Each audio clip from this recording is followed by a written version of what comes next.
अस्सलाम वालेकुम। तो अब हम स्टार्ट करने जा रहे हैं CSS का एक फुल कोर्स जिस पे हम बिगिनर से लेके एडवांस लेवल तक जाएंगे और एक कंप्लीट CSS का कोर्स करेंगे जिसके अंदर आप मुख्तलिफ सी डिज़ाइंस लेआउट तैयार कर सकेंगे और एक वेबसाइट को बहुत ही अट्रैक्टिव बना सकेंगे। तो CSS का कोर्स स्टार्ट करने से पहले जो ज़रूरी बात है वो ये है कि आपको इसके लिए HTML का आना लाजमी है, क्योंकि आप HTML का कोर्स जो है ना वो कर ले और उसके अप्लाई CSS ना करें ना तो भी चलेगा काम, लेकिन आपने CSS का कोर्स कर लिया, आपको HTML नहीं आती तो CS किसी फ़ायदे के नहीं है। तो इससे लिहाजा CSS करने से पहले आप HTML करें। HTML आप कर लेंगे फिर आपको CSS इजीली अंडरस्टैंड होगी और आप एवरीथिंग इसको कर सकेंगे, वर्क कर सकेंगे इजीली। तो अगर आपने HTML का कोर्स नहीं किया तो चैनल के ऊपर प्लेलिस्ट मौजूद है, आप उसे जाकर विजिट कीजिए और कंप्लीट कोर्स कीजिए HTML का, और उसके बाद आप CSS पे शिफ्ट होइएगा। और अगर आपने HTML का कर लिया तो चलते हैं वीडियो की तरफ और CSS का इंट्रोडक्शन करते हैं। सबसे पहले तो CSS जो एब्रीविएशन है वो कैस्केडिंग स्टाइल शीट्स का एब्रीविएशन है, ठीक है। और उसके बाद हम इसे जो CSS जो ये एक है लैंग्वेज, और उसे हम स्टाइल करते हैं किस चीज़ को, वेब पेज को, यानी कि हम कोई भी वेबसाइट बनाते हैं, कोई भी लेयर बनाते हैं ना, उसको बेहतरीन डिज़ाइन देने के लिए हम इस स्टाइल शीट का यूज़ करते हैं CSS का। और इसके अंदर जो हम मुख्तलिफ चीज़ें कर रहे होते हैं, जैसे कि हम टेक्स्ट को कलर दे रहे होते हैं, हम स्टाइल प्रोवाइड कर रहे होते हैं या हम स्पेसिंग ऐड कर रहे होते हैं, और साइज़ वगैरह भी हमें किसी चीज़ का ऐड करना हो, यानी कि विड्थ हाइट देनी हो, हमें बैकग्राउंड पे हमें इमेज देनी हो या कोई और चीज़ हमें देनी हो, एवरीथिंग। और अगर हमने एक ब्यूटीफुल सा लेआउट डिज़ाइन करना है, और उसके बाद डिस्प्ले एडजस्टमेंट, यानी कि अब वेरी से स्क्रीन साइजेस इसमें आ जाता है। अब स्क्रीन साइजेस क्या हैं? स्क्रीन साइजेस ये हैं कि अब जैसे कि आपने PC की स्क्रीन, जो आपकी लैपटॉप की स्क्रीन है, और उसके बाद आ जाती है आपके पास टैब की स्क्रीन, और उसके बाद आ जाती है आपके पास मोबाइल की स्क्रीन, ठीक है। अब आपने जो एक वेबसाइट बनाई है वो आपने ज़ाहिर सी बात है PC पे बनाई होगी, लेकिन अगर आप उसकी स्क्रीन साइजिंग नहीं करते तो जो आपका टैब होगा या आपका मोबाइल होगा उसके ऊपर वो वेबसाइट सही नहीं पता चल रहा होगा क्या चीज़ कहाँ पे है, क्या चीज़ कहाँ पे है। तो इसलिए आप स्क्रीन के साइज़ प्रोवाइड कर रहे होते हैं कि अगर हमारे पास यही वेबसाइट टैब के ऊपर शो हो तो उसकी विड्थ हाइट इतनी होनी चाहिए, कलर ये होना चाहिए। और अगर यही चीज़ आपके पास मोबाइल के ऊपर शो हो, क्योंकि आप देखें ना, आप जो टैब की स्क्रीन साइज़ है, मोबाइल का स्क्रीन साइज़ है और PC का स्क्रीन साइज़ है, इनमें डिफरेंस तो है ना। तो इसलिए आप स्क्रीन साइजेस प्रोवाइड कर रहे होते हैं ताकि अलग-अलग डिवाइस पे हमें अलग-अलग नज़र आए इसका साइज़, और एक अमेजिंग लेआउट हमें नज़र आए जिससे ईजिली अंडरस्टैंडेबल हो सके। बेसिकली हमारा CSS का मकसद ही ये होता है कि हम ऐसी वेबसाइट बनाएं जो यूज़र फ्रेंडली हो, यानी कि जो भी देख रहा हो उसे ईजिली अंडरस्टैंड हो सके कि हाँ यहाँ पे ये चीज़ पड़ी है, यहाँ पे ये पड़ी है, अब हमने ये करना है, अब हमने ये नहीं करना। तो ये तो होगा कि CSS हमारे पास है क्या। अब हम CSS को यूज़ क्यों करते हैं? तो CSS का यूज़ इसलिए हम करते हैं कि हमारे पास जो टाइम है वो सेव होता है। अब हमारे पास टाइम कैसे सेव होता है? पहले तो हम HTML के ज़रिए वेबसाइट बना रहे होते थे जब CSS इंट्रोड्यूस नहीं हुई थी, तो उससे क्या होता था कि हम एक एट्रीब्यूट्स यूज़ कर रहे होते थे ना, कुछ भी छोटा मोटा डिज़ाइन देने के लिए हम HTML का ना जो एट्रीब्यूट्स होते थे वो यूज़ कर रहे होते थे। लेकिन अब जब CSS आई है तो उसके बाद क्या हुआ कि हम एक अलग स्टाइल शीट बना लेते थे और उसके अंदर CSS की सारी प्रॉपर्टी ऐड कर देते थे, और यही प्रॉपर्टी हमने एक पेज पे अप्लाई कर दी, ठीक है। हमारे पास प्रॉपर्टी तो साइड पे पड़ी हुई है ना, अब इसी प्रॉपर्टीज़ को हमने किसी और पेज पे हमें नीड हुई कि अप्लाई करनी है तो हम उस पेज पे भी अप्लाई कर सकते हैं। अगर हमें किसी और वेबसाइट पे ज़रूरत हुई तो हम इसे उस वेबसाइट पे भी अप्लाई कर सकते हैं, ना कि HTML की तरह हमने एवरी पेज के लिए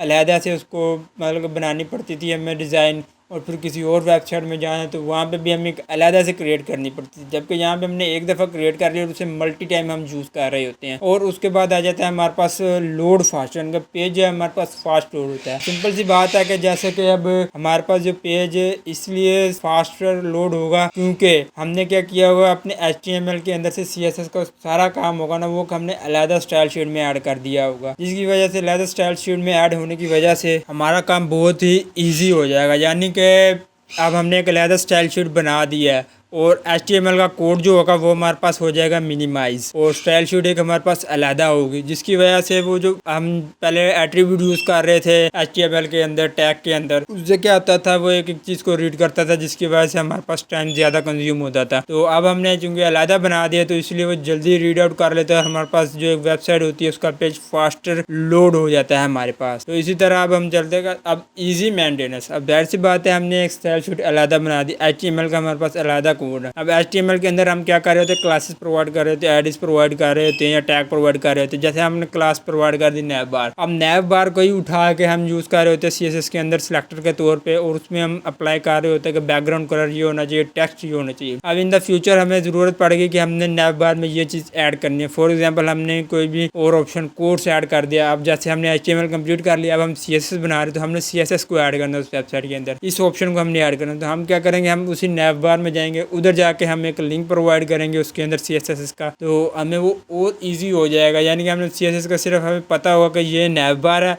यहाँ पे हमने इसका स्टाइल ऐड किया है, तो अब इसी के अंदर हमने सिर्फ चेंजिंग करनी है, ना कि हमें ये देखना पड़ेगा कि हमने ये वाला टैग कहाँ पे, ये वाला कहाँ पे, इसमें हमने चेंजिंग करनी है, क्या ये वही है जो हमें स्क्रीन पे शो हो रहा है। तो इसीलिए इजीली हम मेंटेनेंस कर सकते हैं। अब मैं आपको दिखाता हूँ कि अब मैंने एक सिंपल सा लेआउट तैयार किया है। उस लेआउट में मैं आपको दिखाऊंगा कि किस तरह से हम HTML के बगैर अगर करें तो स्क्रीन शो होती है, और HTML अप्लाई करके हम करें तो किस तरह से हमारे पास स्क्रीन शो होती है। तो चलते हैं हम विंडो पे। तो ये बेसिकली हमारे पास स्क्रीन है जिसके ऊपर अप्लाई मैंने HTML सिर्फ यूज़ किया, इसमें CSS यूज़ नहीं की। तो अब आप देख सकते हैं कि हमारे पास किस तरह से लेआउट हो रहा है। अगर मैं इसके ऊपर कर्सर लेकर भी जाता हूँ तो हमारे पास कुछ भी मतलब कोई शो नहीं हो रहा, कुछ भी वर्क नहीं हो रहा। अब मैं इसके ऊपर सिंपली क्या करता हूँ, CSS को अप्लाई करता हूँ। ये CSS का एक कलर स्टाइल शीट बनाई हुई है, उसका मैंने लिंक यहाँ पे दिया हुआ है। अब मैं जाता हूँ, ये कैसे होगा वर्क, किस तरह से किया, ये आपको अलग एक वीडियो मतलब कि आगे जाते जाएंगे, जैसे जैसे मैं आपको वीडियोज़ में समझाता जाऊँगा सब काम कैसे हो रहे हैं।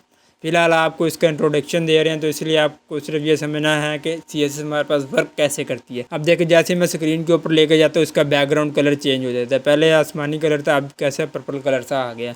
और इसी तरह मैं टेक्स्ट के ऊपर लेके जाता हूँ, अब देखिए कैसे जूम होकर ब्यूटीफुल से एनिमेशन देके, और साथ कलर भी इसका चेंज हो रहा है और कितना अमेजिंग लग रहा है। इसी तरह मैं नीचे चलता हूँ सब्सक्राइब चैनल पे, तो वो भी किस तरह से एक जूम होता है, ब्यूटीफुल से एनिमेशन देकर कलर चेंज कर रहा है। तो गाइस, अगर आपने चैनल सब्सक्राइब नहीं किया तो चैनल ज़रूर सब्सक्राइब कर लीजिए, क्योंकि ऐसी अमेजिंग वीडियोज़ और बहुत सारा कंटेंट CSS के रिलेटेड इस चैनल पे आने वाला है। और अगर आप इंटरेस्टेड है तो आपके लिए बहुत ही अमेजिंग होने वाली हैं आगे आने वाली वीडियोस, और आप बहुत जल्दी सीखेंगे। और उसके बाद अब इमेज आगे नीचे आप इमेज देखें, जैसे मैं इसके ऊपर कर्सर को लाता हूँ तो ये जूम होकर हमें इफेक्ट दिखाता है, और एनिमेशन इसके मैंने साइड पे बॉर्डर्स भी लगाया, आपको नज़र आ रहा होगा। और बैकग्राउंड पे आप देख रहे होंगे कि हमें शेडो सा भी नज़र आ रहा है। और इन चीज़ों को कैसे अप्लाई करना है ये फर्दर वीडियोज़ में मैं एक्सप्लेन करूँगा। अब आपको नीचे बॉक्सेस नज़र आ रहे होंगे बने। अब मैं आपको क्या कह रहा था, खेलते खेलते हम सीखेंगे, कैसे सीखेंगे अब ये देखें। जैसे मैं जिस बॉक्स के ऊपर लेके जाता हूँ वो बॉक्स बैकग्राउंड कलर चेंज कर देता है। जैसे मैंने आपको बताया था कि ये फास्ट पेजेस लोड होते हैं। अब देखिए किस तरह से फास्टली ये वर्क कर रहा है। ये सारे का सारा काम जो है ना बेसिकली ये CSS के जरिए हो रहा है। ये आप देखें CSS के थ्रू सारा काम हो रहा है। ये हम CSS अप्लाई किया तो हमारे पास इस तरह से वर्क आ रहा है। अब मैं आपको जैसे पहले मैंने आपको CSS के बगैर देखा था, एक दफ़ा फिर आपको दिखा देता ताकि आप इजीली अंडरस्टैंड कर सकें। ये मैंने इसको दोबारा अनकमेंट किया,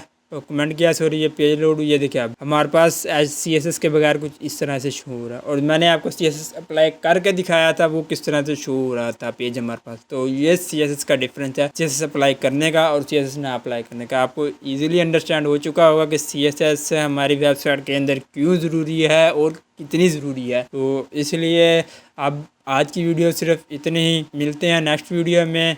अगर आपको किसी चीज़ की समझ नहीं आई तो कमेंट में ज़रूर बताइएगा, मैं आपको उस चीज़ की एक्सप्लेनेशन बता दूंगा। और उसके बाद मिलते हैं नेक्स्ट वीडियो में नेक्स्ट कंटेंट के साथ। तब तक के लिए टेक केयर, अल्लाह हाफिज़।